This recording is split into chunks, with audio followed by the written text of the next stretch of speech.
Hello, welcome to abstract cat. আমরা আজকে আলোচনা করব মেজারমেন্ট। মেজারমেন্ট কি? Measure of the physical quantity is called measurement.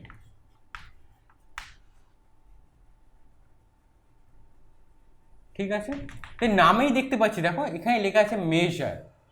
ঠিক আছে, measure of the physical quantity is called measurement. তো দেখো আমরা তাহলে কি বললাম, ফিজিক্যাল কোয়ান্টিটিকে মেজার করা যায়। ফিজিক্যাল কোয়ান্টিটি,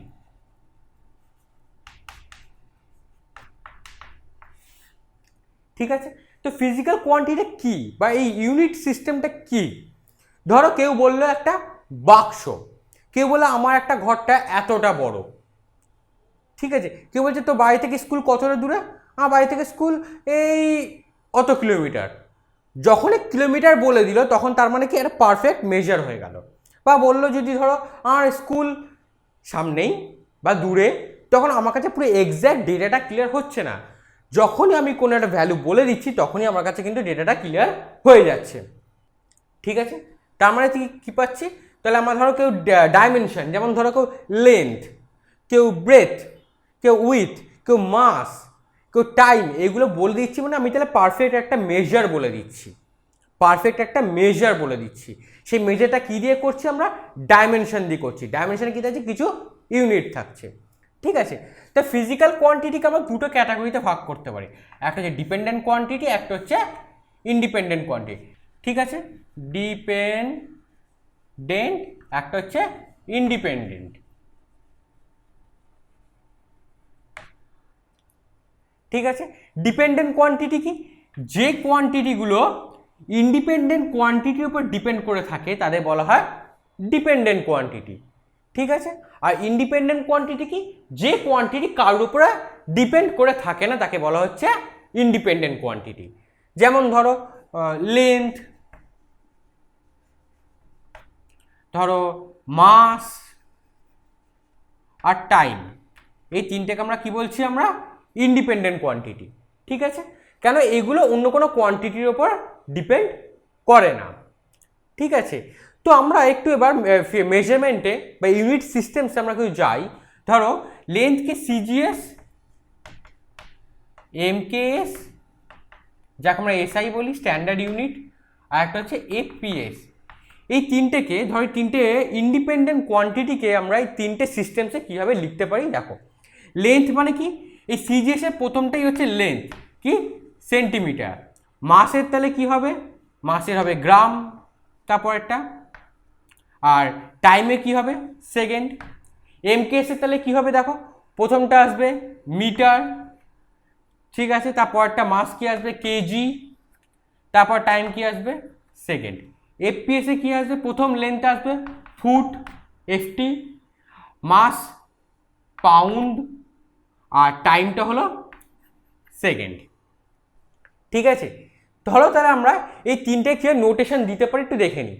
তাহলে লেন্থকে আমরা লিখতে পারি ক্যাপিটাল এল দিয়ে। লেন্থকে আমরা কি দিতে পারি? এল দিয়ে। লেন্থকে আমরা ডিনোট করলাম কি দিয়ে? দেখো লেন্থকে আমি ডিনোট করলাম এল দিয়ে, একটা এল থার্ড ব্র্যাকেট। মাসকে কি করে ডিনোট করলাম? একটা M, capital M, third bracket. টাইমকে আমি কি দিলাম? T, third bracket. ঠিক আছে, তাহলে আমরা এখান থেকে তিনটে ইন্ডিপেন্ডেন্ট কোয়ান্টিটি, লেন্থ, মাস আর টাইম, তিনটে সিস্টেমসে সিজিএস, এমকেএস আর এফপিএস। এমকেএসকে আমরা এসআই ইউনিট বা স্ট্যান্ডার্ড ইউনিট বলে থাকি। ঠিক আছে, এই তিনটে ইউনিটে এম, এল, টি আমরা ইন্ডিপেন্ডেন্ট কোয়ান্টিটি বার করলাম। ঠিক আছে, তাই ডিপেন্ডেন্ট কোয়ান্টিটি কী হবে? এইবার ধরো ডিপেন্ডেন্ট কোয়ান্টিটি যেমন ধরো ফোর্স, ধরো অ্যাক্সিলারেশন,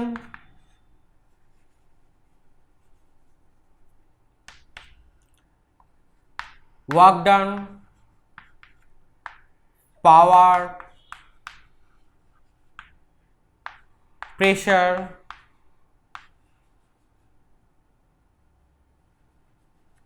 ঠিক আছে, এক্সেট্রা, এইগুলোকে বলা হয় ডিপেন্ডেন্ট কোয়ান্টিটি। ডিপেন্ডেন্ট কোয়ান্টিটি তাহলে কী হচ্ছে? এরা ইন্ডিপেন্ডেন্ট কোয়ান্টিটির উপরে ডিপেন্ড করছে। যেমন ধরো ফোর্স, ফোর্স আমরা কি জানি? ফোর্স আমরা জানি মাস ইন্টু অ্যাক্সিলারেশন। অ্যাক্সিলারেশন আমরা কি জানি? Velocity by time. Work done কি হয় বলো? ওয়ার্ক ডান হচ্ছে ফোর্স ইন্টু ডিসপ্লেসমেন্ট। পাওয়ার কি হবে? Rate of change of work done, W by T. Pressure কি হবে? Force by area. ঠিক আছে, এইগুলো হচ্ছে আমরা ফর্মুলা লিখলাম। ঠিক আছে, এবার আসছে ইউনিট কি করে লিখবো। দেখো এম ইন্টু এ আমি এদিকে লিখছি। ঠিক আছে, দেখো মাস ইন্টু অ্যাক্সিলারেশন। মাসকে আমরা কী দিয়ে ডিফাইন করতে শিখলাম? মাসকে আমরা শিখলাম এম দিয়ে, এম থার্ড ব্র্যাকেট। আর অ্যাক্সিলারেশন মানে কি জানি আমরা? ভি বাই টি। কি লিখলাম? ভি বাই টি। তো আমরা এটাকে কি লিখতে পারলাম? আমরা দেখো লিখলাম এম। ভেলোসিটি মানে কি? ভেলোসিটি মানে হচ্ছে ডিসপ্লেসমেন্ট বাই টাইম, মানে ধরো D by T by T. তাহলে কি পেলাম দেখো, M D by T into 1/t, মানে কি পেলাম আমরা? M D by T square. তাহলে আমরা এটাকে কি লিখতে পারি? আমরা এখান থেকে দেখো লিখতে পারি আমরা এম ডিকে লিখলাম এল। কেন? এটা হচ্ছে ডিসপ্লেসমেন্ট আর টিটা হলো টাইম। তাহলে কি পেলাম আমরা? M L T to the power -2। ঠিক আছে, তাহলে M L T to the power -2 এইটা হচ্ছে আমার কাছে একটা ফোর্সের unit, M L T to the power -2। তাহলে অ্যাক্সিলারেশনের ইউনিট কি হবে? তো দেখি আমরা অ্যাক্সিলারেশন ইউনিট আমরা এখানটায় দেখি। অ্যাক্সিলারেশন কি পাবো আমরা? অ্যাক্সিলারেশন আমরা জানি A equal to V by T. V মানে কত হচ্ছে? ভি মানে পেয়েছি আমরা ভেলোসিটি, মানে ধরো D by T displacement by time, সেটা হচ্ছে ভেলোসিটি বাই টাইম। তাহলে আমরা কি লিখতে পারলাম? D by T square. D হচ্ছে কিসের ইউনিট? ডি হচ্ছে লেন্থ, সেটা দিলাম আমরা এল। আর টি স্কোয়ারটা তাহলে কি হবে? এখান থেকে টি স্কোয়ারটা হবে, তাহলে ইউনিটটা তাহলে কি হলো? এল টি টু দি পাওয়ার -2। এটা হলো অ্যাক্সিলারেশনের ইউনিট। তারপর আসছে আমরা ফোর্স হয়ে গেল, অ্যাক্সিলারেশন হয়ে গেল। এবার আসছে work done. Work done unit কি হবে? তাহলে এটা মুছে দিলাম। ঠিক আছে,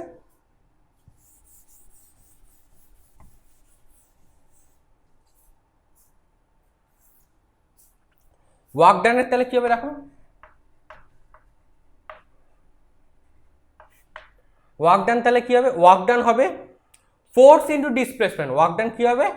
এফ ইন্টু ডি। এটা তাহলে কি পাবো আমরা? এইটা আমরা পাবে দেখো ফোর্স মানে হচ্ছে মাস ইন্টু অ্যাক্সিলারেশন। ঠিক আছে, ডি মানে কি? ডিসপ্লেসমেন্ট। ফোর্স ইন্টু ডিসপ্লেসমেন্ট মানে হচ্ছে লেন্থ এল। এম এ মাস, এমটা হচ্ছে মাসের জন্য। অ্যাক্সিলারেশন কি হয়? L T to the power -2, L T to the power -2 into L. তাহলে আমরা কি পেলাম? M L square T to the power -2। এটা হচ্ছে ওয়ার্ক ডানের। পাওয়ারের তাহলে কি হবে? Work done by time. Power তাহলে কি হবে দেখো, পাওয়ার তাহলে কি হবে? Work done by time. Work done কি পেয়েছি আমরা এখান থেকে? M L square T to the power -2, M L square T to the power -2 by T. তাহলে কি পাচ্ছি এখান থেকে দেখো, M L square T to the power -3। এটা হয়ে গেল আমার পাওয়ারের ইউনিট। নেক্সট পড়ে থাকছে প্রেশার। প্রেশার তাহলে কি হবে? প্রেশার হচ্ছে ফোর্স বাই এরিয়া। প্রেশার হচ্ছে কি? এখানে করি আমরা, প্রেশার হলো ফোর্স বাই এরিয়া। তাহলে আমরা ফোর্স কি জানি? মাস ইন্টু অ্যাক্সিলারেশন, মানে হচ্ছে M L T to the power -2, ml T to the power -2, এটা হয়ে গেল ফোর্সের ইউনিট। এর ইউনিট তাহলে কি হবে, এ হচ্ছে এরিয়া, এরিয়ার ইউনিট কি হয়, length into breadth, L into B. তো এল ইন্টু বিকে আমরা কি লিখতে পারি, দেখো M L T to the power -2 length into breadth, L and B এই দুটোই হচ্ছে আমার ডিসপ্লেসমেন্ট বা ধর ডিস্টেন্স, মানে লেন্থের একটা ইউনিট, সোজা কথায় বলতে গেলে লেন্থের একটা ইউনিট। তাহলে এটাকে আমরা কি লিখতে পারি, এল ইন্টু এল, মানে সিম্পল আমরা লিখতে পারি M L T to the power -2 by L square, একটা এল কেটে গেল, তাহলে কি পড়ে থাকছে M L to the power -1 T to the power -2।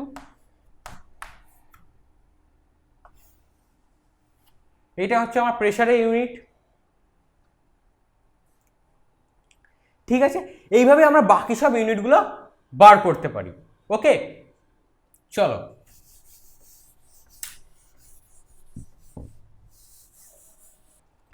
এবার তাহলে আমরা দেখো একটা প্রুফ করতে দেয়, proof that 1 newton equal to 10 to the power 5 dyne. এটা কি করে প্রুফ করব আমরা, 1 নিউটন কিসের ইউনিট, 1 নিউটন হচ্ছে ফোর্সের এসআই ইউনিট, ডাইনটা কিসের ইউনিট, ডাইনটা হলো ফোর্সের ইউনিট ইন সিজিএস সিস্টেম। তাহলে কি পাচ্ছি দেখো, 1 নিউটনকে তো আমরা কি লিখতে পারি, 1 নিউটনকে আমরা লিখতে পারি 1 মাস 1 কেজি ইন্টু 1, তাহলে কি হয় বলো, মিটার বাই 1 সেকেন্ড স্কোয়ার, এটা আমরা লিখতে পারি 1 নিউটনকে। ঠিক আছে, এবার 1 কেজি, কেজি মানে হচ্ছে এম,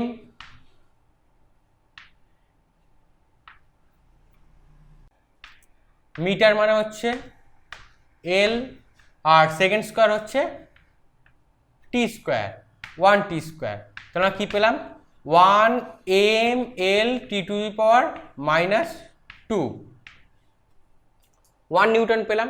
এইবার দেখো আমার ডাইনে কি পাচ্ছি, এবার দেখো ডাইনে আমরা 1 ডাইনকে আমরা কি লিখতে পারি, দেখো তো 1 ডাইন লিখতে পারি আমরা 1 gram into 1 centimetre by 1 second square.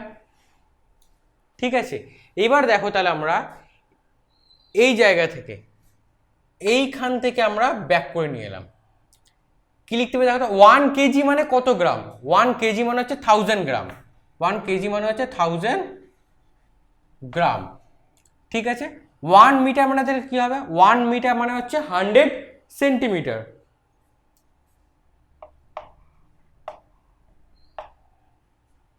ঠিক আছে, আর 1 সেকেন্ড স্কোয়ারকে আমরা কি লিখতে পারি, তাহলে আমরা 1 সেকেন্ড স্কোয়ারকে লিখলাম আমরা 1 সেকেন্ড স্কোয়ার। তাহলে আমরা কি পেলাম দেখো, এটাকে লিখলে রিঅ্যারেঞ্জ করে যদি লিখি তাহলে পাচ্ছি আমরা 1000 into 100 into 1 gram 1 centimetre by 1 second square.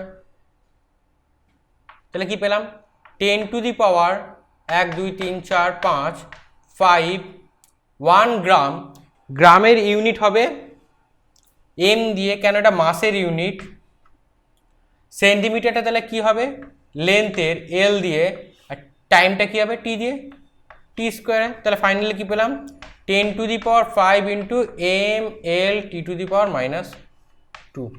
দেখো এইটা তাহলে কি পেলাম আমরা 1 নিউটন, তাহলে কি পেয়ে গেলাম আমরা এখান থেকে 10 to the power 5 M L, দুটোই সিস্টেম এক, তাহলে এটাকে কি বলছি আমরা 1 ডাইন। দেখো এইটা প্রায় তাহলে কি করতে পারি আমরা, LHS equal to RHS। Clear হলো, তাহলে কি করে বার করলাম আমরা, এইভাবে বার করতে পারি আমরা। এরকম কিছু কিছু ফিজিক্যাল কোয়ান্টিটি আমরা আরো কিছু ইউনিট বার করব। ঠিক আছে, এবার আমরা এনার্জি ইউনিট বার করব। ঠিক আছে, কার ইউনিট, এনার্জি।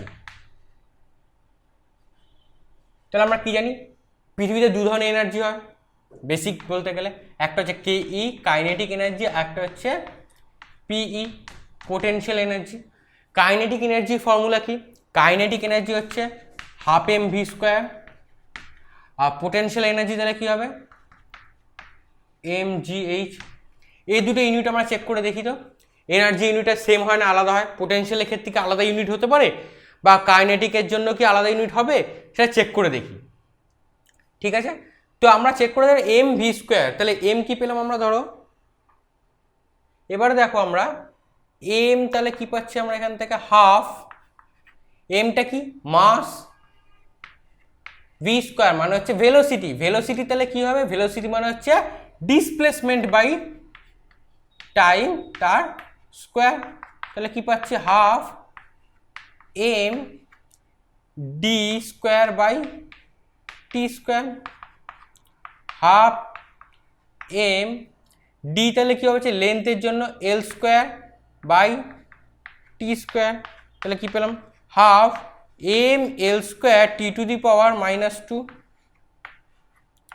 এটা হচ্ছে ইউনিট। এবার তাহলে পোটেনশিয়াল এনার্জির ক্ষেত্রে কী হবে দেখি, পোটেনশিয়াল এনার্জি তাহলে কী হবে দেখিনি, এখান থেকে আমরা ব্লু কালারে দেখছি এটাকে, তাহলে কী পেলাম এম জি এইচ, এমটা হচ্ছে মাস, এম জিটা কি অ্যাক্সিলারেশন ডিউ টু গ্র্যাভিটি, জিটা কি হলো, জিটা হলো অ্যাক্সিলারেশন ডিউ টু গ্র্যাভিটি, তাহলে জিকে আমরা কি লিখতে পারি, অ্যাক্সিলারেশন যেহেতু সেটা হলো velocity by time into H, এইচটা কি লেন্থ, এইচটা হচ্ছে হাইট মানে লেন্থ, তাহলে কি পেলাম দেখো এম, ভি মানে কত ভেলোসিটি মানে ডি বাই টি, মানে D by T into 1/t L, ঠিক আছে, ডি তাহলে কি পেলাম এম, তো এম বসে গেল, ডি হচ্ছে ডিস্টেন্স বা ডিসপ্লেসমেন্ট, ডিটা হচ্ছে ডিসপ্লেসমেন্ট তাহলে হচ্ছে এল, আর টি ইন্টু টি হচ্ছে টি স্কোয়ার টাইম স্কোয়ার, তাহলে কি পেলাম ফাইনালি আমরা M L square T to the power -2। তাহলে দেখো পোটেনশিয়াল এনার্জির এই এমএলটি সিস্টেমে যে ইউনিটটা বেরোলো আর কাইনেটিক এনার্জিরও এমএলটি সিস্টেমে যে ইউনিটটা বেরোলো, এই হাফটা বাদ দিয়ে, এটা নিউমেরিক্যাল একটা ভ্যালু, দেখো দুটো তাহলে হলো কি সেম, ঠিক আছে, তার মানে এমএলটি সিস্টেমেও যে ইউনিটটা আসবে সেটাও কি হবে সেমই থাকবে, অন্য একটা আলাদা কিছু হবে না, ঠিক আছে, এমকেএস এসআই বা সিজিএসে যা হবে এখানেও তাই হবে। ওকে, আর এটাই বেসিক একটা ছোট চ্যাপ্টার, ক্লাস 11-এ প্রথমে পড়ানো হয়, এটা পড়ে নিও, ঠিক আছে, এখানে খুব ছোট প্রশ্ন আসতে পারে 1-2 নম্বরের জন্য, ঠিক আছে, তো ভালো করে পড়ো এটা, আর যদি কোথাও কোনো ডাউট হয় কমেন্টে বলবে, আমরা তাহলে নেক্সট ক্লাসে ডিসকাস করে নেবো। ওকে, তো ভালো করে পড়ো কিন্তু এটা, ঠিক আছে, এটাকে জাম্প করে চলে যাও না, যে আসবে না বলে ইম্পর্টেন্ট নয় বলে হয়তো জাম্প করে চলে গেলাম, সেটা অন্তত করো না, পড়ে নিও এটাকে, ঠিক আছে, আর ভিডিওটা বন্ধুদের সাথে শেয়ার করবে, ঠিক আছে, আর চ্যানেলটাকে সাবস্ক্রাইব করে দাও, ওই রেড বাটনটাকে প্রেস করে দাও, ঠিক আছে, আর বেল আইকনটা ক্লিক করে দাও, তাহলে কি হবে যখন আমি নেক্সট কোনো টিউটোরিয়াল আপলোড করব তোমার কাছে ইনস্ট্যান্ট নোটিফিকেশন চলে যাবে। তো ঠিক আছে, ভালো করে পড়তে থাকো, আর দেখা হচ্ছে নেক্সট টিউটোরিয়ালে, তাহলে থ্যাংক ইউ।